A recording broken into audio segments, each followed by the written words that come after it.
Hey gang, Scott here.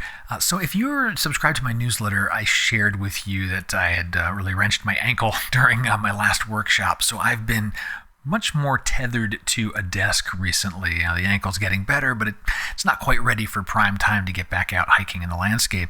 So that's meaning I'm doing more with my backlog of photos. I thought I'd share with you how I go through my backlog to find different photos that I may want to work on, and it really comes down to having at least some level of metadata with your photos. And if you're not doing any kind of ranking or rating, even if it's as simple as a like or a dislike, I really encourage you to do that.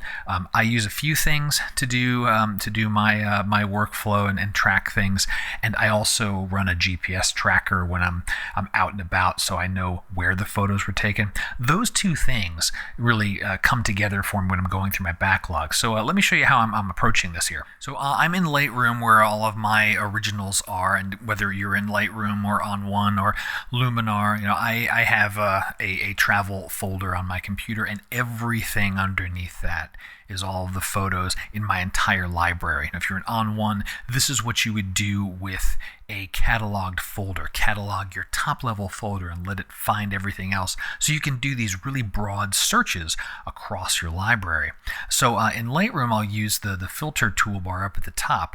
If that's not visible for you in Lightroom, hit the backslash key and you'll have it show up there. And there's a couple of things I do. First is an attribute, and I'll start by looking for things I've marked with 3 stars or higher. Now, I also use color labels in my workflow, and that tracks like where in my workflow a photo is. Has it been rated? Has it been geotagged in my case? Have I added keywords? Things like that. At the very end, I've either flagged it with a purple color or it has no color at all.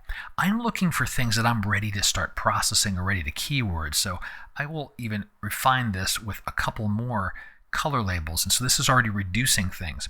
The last thing I'll do is open up the metadata, and you can see here I'm highlighting a set of years. I'll look at my backlog over several years back, and I tend to want to see the city, because I can go to a lot of different places, and it's like, I don't even remember going there. What happened there? Okay, this was part of a trip through Switzerland.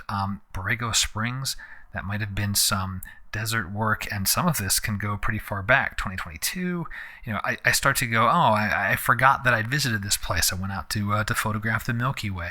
What else do I have in here as I just scroll through, figuring out what I like to work on.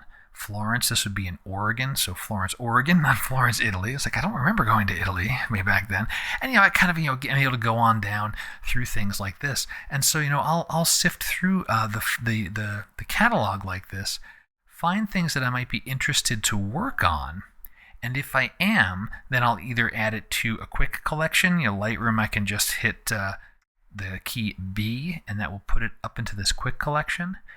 Or if you are doing something in another tool, you can drag it into an album or something temporary, so that you can kind of gather those ones up that you want to work on and finish off things. And so I kind of just keep doing the same thing here as I'm going through. Where else might I go? Pebble Beach, that could have some good stuff.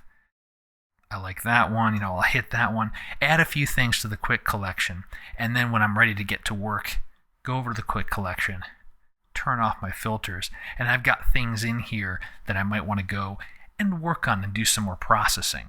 So that's the tip. That's how I go through my backlog. A few filters to help kind of narrow the scope, and I'm not looking at photos I've already completed and finished work on, but I'm also not bothering to look at photos I've either rated very low or aren't really even ready to be considered to be worked on. And so I can divvy up the segments of my library, these cross sections you can take based on just a few pieces of metadata. So if you're still not doing like some kind of ranking system, I really encourage you to do something. It can be as simple as like, dislike. You could use your color labels for that. I know photographers that do like the traffic light. Red is not good, yellow, I'm working on it, and green, I'm done. Anything like that, just to help you to narrow down your library a little bit. So when you are stuck at the desk for a bit, you can go find some of your photos in your backlog and get to work on them. Hope you enjoyed the video. Got any questions? Got any other thoughts about how you approach your backlog? Put them below. And until next time, my name's Scott Davenport. Have fun.